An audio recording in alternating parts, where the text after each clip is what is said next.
Bonjour, je m'appelle Guillaume Roberge ou Zazou de mon nom de camp et bienvenue à la capsule du module 2.3.3 Règles de fonctionnement et code de vie.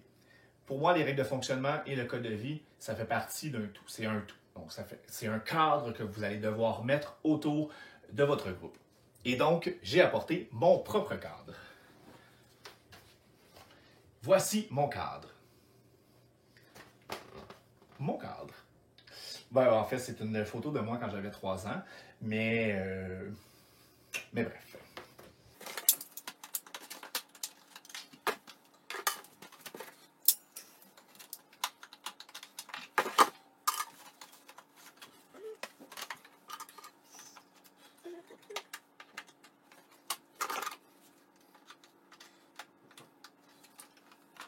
Donc, voici mon cadre.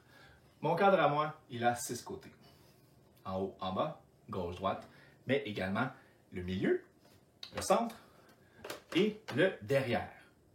Super important, c'est le derrière qui va vous permettre de lier le tout, donc avec les attaches. Premier côté à mon cadre, c'est les règles de fonctionnement du groupe. Vous allez devoir établir des règles de fonctionnement, des règles qui vont être claires, précises et réalistes. C'est super important que ces 3 énoncés-là soient respectés dans vos règles parce que les enfants vont devoir évidemment les respecter. Et par la suite, vous allez devoir établir des conséquences en lien avec les règles que vous avez établies avec votre groupe. Donc, c'est pour ça que je le mets au centre. C'est parce que ça, c'est un peu la matrice de base. Donc, le but d'un cadre, un cadre de photo, c'est de voir la photo. Et donc, notre cadre, nous, on veut s'assurer que les règles soient au centre de notre cadre. Deuxième côté,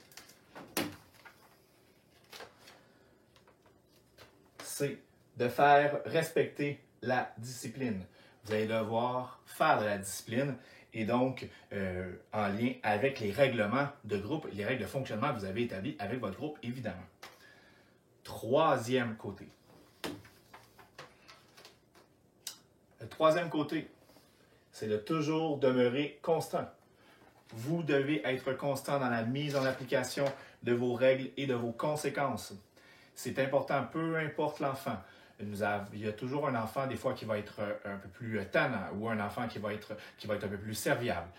Peu importe s'il y a une règle qui n'est pas respectée et vous avez établi une conséquence en lien avec cette règle-là, vous devez être constant et la mettre en application. Quatrième côté, c'est, et je prends le soin de le mettre tout en haut, c'est les règlements de votre organisation. On travaille pour des organisations qui ont émis des règlements, que ce soit des règlements de sécurité, des procédures à établir, des règles, des lieux ou des lieux non interdits. Eh bien, c'est hyper important que vos enfants connaissent les règlements de votre organisation. Et donc, dès le début, dès le premier contact que vous avez, que ce soit le lundi, que ce soit en début de semaine, que ce soit en début de journée ou en début de réunion, ben, vous devez absolument émettre ces règles de fonctionnement-là. Mon cinquième côté. Mon cinquième côté à mon cadre, c'est un système de contrôle. C'est un peu comme un contrôle des présences ou du dénombrement. Donc, un qu'on entend souvent, c'est de donner un chiffre à chacun des enfants.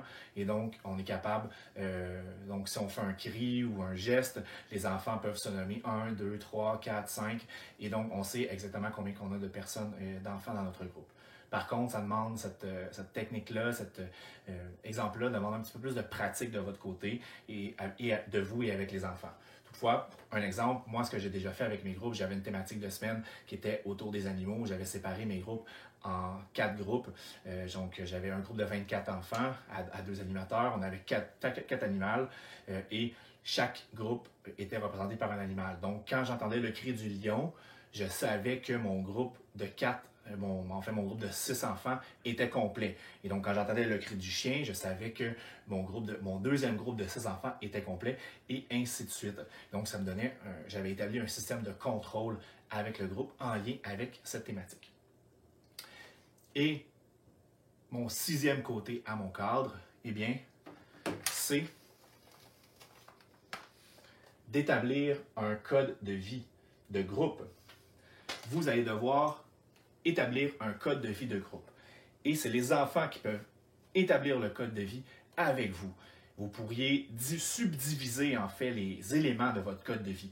Vous pourriez diviser en sortie, en activité, à la piscine, en déplacement, dans les chambres ou dans les cabines si vous êtes en camp de vacances ou en sortie. Ça pourrait donc, vous pourriez subdiviser et c'est les enfants qui peuvent déterminer comment on doit fonctionner par rapport au code de vie dans chacune des catégories. Bref, mes 6 étapes, en fait, pour le chapitre 2.3.3.